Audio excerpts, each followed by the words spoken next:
అసలు సాక్షిలో రాసిన దాని ప్రకారం ఎందుకు టీముల వారీగా పోరు? ఎందుకు జగన్మోహన్ రెడ్డి తిరగడు? ఎందుకు ప్రతిరోజు ట్వీట్లు చేయడు? ప్రతి గంటకి చేయడు? అదే క్రైమ్ ప్రతి ఇన్సిడెంట్ని ఆ రోజున చంద్రబాబు కానీ లోకేష్ కానీ ట్వీట్లు చేసేవాళ్ళు. పేపర్లో క్లిప్పింగుల్ని మనం వాట్సాప్ గ్రూపుల్లో వచ్చిన క్లిప్పింగులు కూడా పెట్టి ఇదిగో సైకో గవర్నమెంట్ అని చెప్పేసి వీళ్ళు అసలు పట్టించుకోరు అది.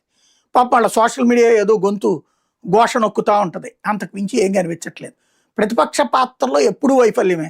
అదృష్టవశాత్తు అధికారం వచ్చింది, అధికారంలో ఉన్నంతసేపు ప్రతిపక్షమే సక్సెస్ అయింది.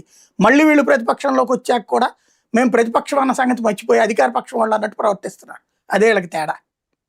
సార్, వైసీపీలో నాయకుల కొరత అనేది పెద్దగా ఏమీ లేదు. ఒక రకంగా చూసుకుంటే గట్టిగా మాట్లాడే వాళ్ళు చాలా మందే ఉన్నారు. కానీ ఎందుకు అధికారం కోల్పోయిన వెంటనే సైలెంట్ అయిపోతారు? లేదు, చాలా మంది సలహాదారులు ఉన్నారు. జగన్ గారికి తెలీదా, లేదంటే జగన్ గారి సొంత నిర్ణయాలే కొంపముంచుతున్నాయా పార్టీని? ఇప్పుడు ప్రతిపక్షం ఉందా లేదా అన్నట్టుగా ఇలాంటి సమస్యలు వచ్చినప్పుడు ప్రజల ఇబ్బందులు పట్టించుకోకపోవడం, ప్రతిపక్షం ఉందా లేదా అన్నట్టుగానే పరిస్థితి కనిపిస్తుంది. ఎక్కడ లోపం?